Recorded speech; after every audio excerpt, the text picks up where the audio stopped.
Bonjour et bienvenue dans cette nouvelle vidéo. Alors aujourd'hui on va voir la différence et la complémentarité on pourrait dire entre guide et ange gardien. Alors souvent on me pose la question Maxime, est-ce que tu crois aux guides? Est-ce que tu crois aux anges gardiens? C'est quoi? Est-ce que quelqu'un de ma famille peut être mon guide? Est-ce que je peux demander telle ou telle chose à mon ange gardien, etc. Ok, alors on va résumer déjà les choses. Que ce soit ange gardien, on peut même parler de archange gardien. C'est plus rare, mais ça vient en fait de votre progression sur votre chemin spirituel, tout simplement. Et il n'y a pas d'ego à avoir là-dessus, donc il ne faut pas prendre le melon. Quand on avance à un certain niveau sur son chemin spirituel, on peut constater qu'on a plus un archange gardien qu'un ange gardien, mais c'est ok, d'accord? Eh bien, que ce soit archange ou ange gardien, on pourrait dire qu'ils sont issus de la création pure, c'est-à-dire qu'ils ne se sont jamais incarnés. D'accord? Ça va être ça la grande, grande différence avec les guides. Nos guides se sont déjà incarnés sur Terre. Donc ils connaissent l'expérience dans la matière. D'accord? Et ils la connaissent tellement bien que de toute façon, pour devenir guide, c'est qu'ils n'ont plus besoin, plus d'obligation de redescendre sur Terre. Donc c'est qu'ils ont fait comme ça tous leurs allers-retours incarnés, désincarnés, incarnés, désincarnés, ok? Et qu'ils en sont arrivés à un certain niveau d'évolution qui peuvent rester sur un plan qui est supérieur, où ils vont pouvoir nous guider, d'accord? Et dans nos guides, effectivement, on peut avoir, on va dire, nos ancêtres. Alors, quand on dit ancêtres, ça paraît toujours quelque chose qui est super vieux, super loin, mais finalement, si on perd un grand-parent, c'est un ancêtre. Et vous voyez, on a pu le perdre la veille, on peut dire j'ai perdu un ancêtre. Vous voyez ce que je veux dire? C'est sortir de cette idée du vocabulaire, mais en tout cas pour dire que un ancêtre qui soit vraiment tout proche de nous dans l'arbre généalogique ou très très loin peut décider comme ça de venir nous aider. Ça c'est vrai. Ça peut également être quelqu'un qu'on n'a jamais connu sur Terre, mais en fait sur un plan de l'âme, ça veut dire qu'il y a quelque chose. Euh, un guide ne va pas décider d'être notre guide juste comme ça par hasard. Ou bien c'est qu'il y a une affinité entre ce sur quoi il va nous guider et ce qu'on est en train de pratiquer en fait. Vous voyez, si c'est son domaine d'expertise et qu'on se lance dans tel sujet, et il se peut comme ça qu'il choisisse de venir nous guider. Et en même temps, je peux vous dire que un guide, on a à la fois un guide principal, ok, pour notre vie, notre chemin de vie, etc. Et puis on a d'autres guides. C'est-à-dire que si je fais de la musique, si je fais du golf, si j'aime bien écrire, etc., à chaque fois, je peux avoir comme ça un guide qui va être différent. Ok? Les choses ne sont pas figées, on peut changer de guide pendant notre vie, et justement, toujours en fonction de notre chemin, quand on passe certains stades d'évolution, eh bien, c'est comme si nos guides peuvent se passer le relais, tout simplement. Donc le but du guide, il porte bien son nom, c'est-à-dire que lui, il est là pour nous guider.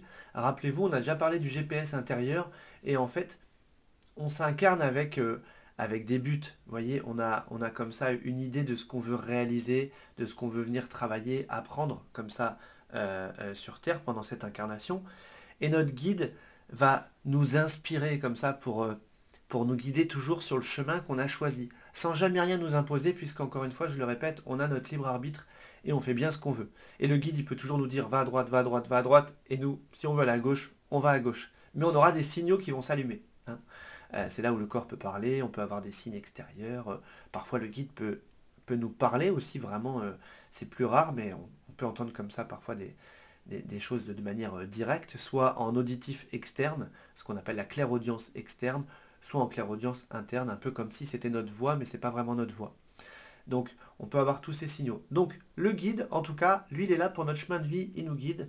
Et effectivement, on peut lui parler toute la journée. En tout cas, une fois qu'on a dépassé un certain niveau de doute intérieur sur ce sujet-là, franchement, moi j'ai l'impression, je suis tout le temps en train de parler avec eux, hein. J'ai l'impression, et qu'ils soient le jour, la nuit.